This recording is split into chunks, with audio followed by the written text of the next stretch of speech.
Hello, once again, we are back today and focusing in on Mental Health Awareness Month. Just wanted to come share with you all. I am always so excited to come live before you.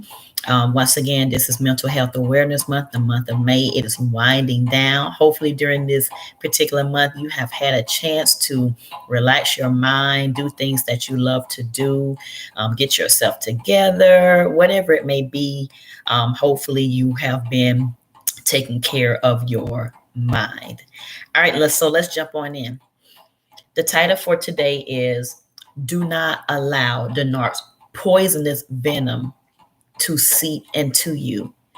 Do not allow the narc's poisonous venom to seep into you. So, what do I mean by that?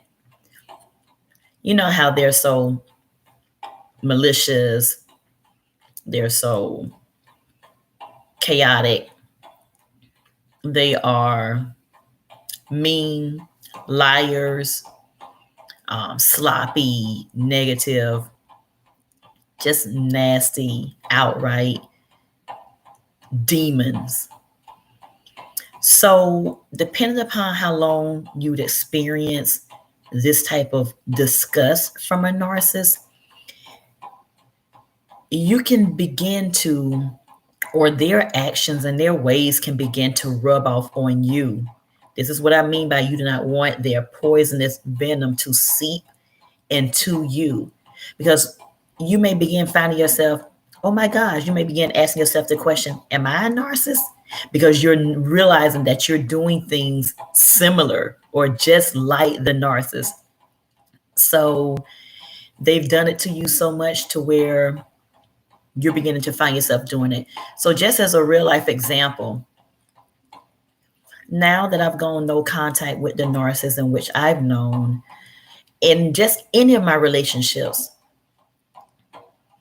if I feel like I'm being selfish or controlling, I have to stop for a minute. I have to stop for a minute and ask myself the question, hold on, am I trying to control someone else? And then I have to step back and say, okay, Sheila, what can you do to change that? Like, for instance, there was this person who I know, and they were acting quite immature. And I know to me, it bothered me. And I want to quickly tell that person how to, what to do instead of what they were actually conversing in to allow them to not look so immature. And then I thought about it. I'm like, you know what? I'm being a narcissist right now. I'm trying to control this whole situation. So that's one thing that you need to try to recognize to do, right?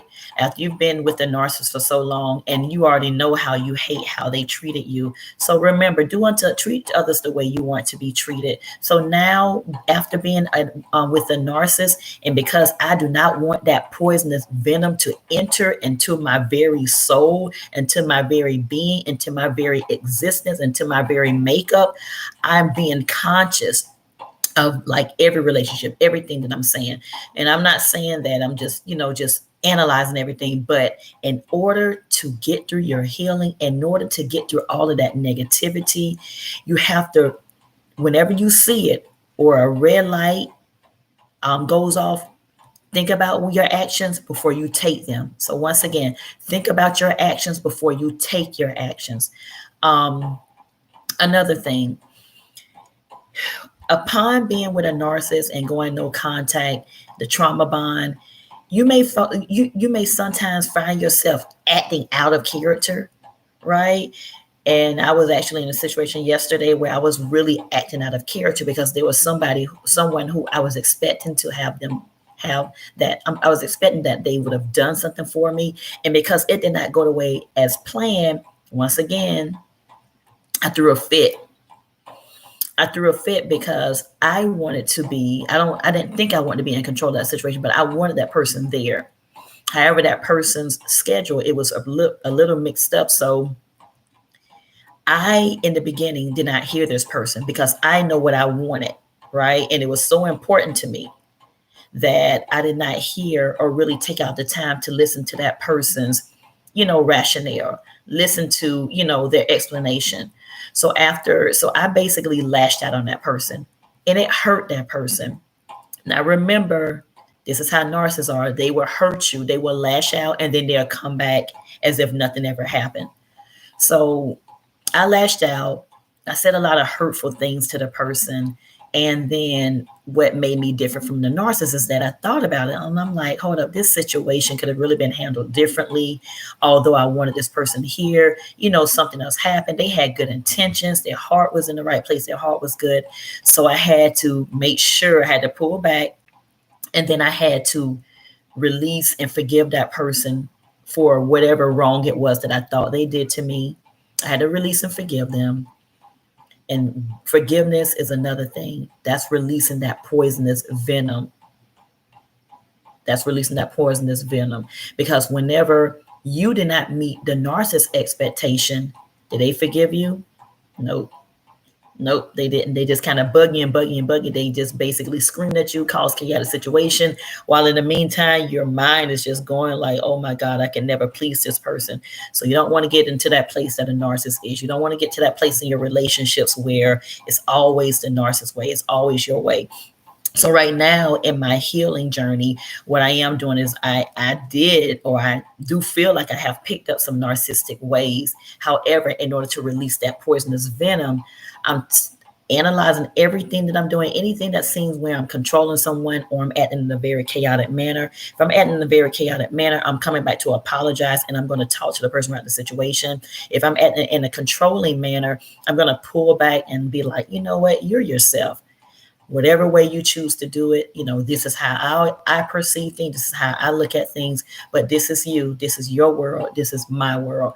So in closing, I just want to share a couple of ways of how you can release that poisonous venom that may have seeped its way into you. 2 ways to do it: forgiveness.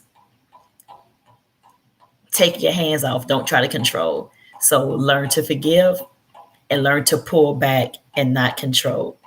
All right. So that was just a little tip for our last week in the Mental Health Awareness Month. When you're doing those things, or even when I did those things, I even felt better because it allowed me to be in a relationship with a person and they were allowed to be themselves. Another thing, I'm sorry, I forgot to mention, is that I'll allow this person to be themselves. I told them, I'm like, don't try to do things to please me. Because remember, as a narcissist, we're busy trying to do things to please the narcissist, but it never works.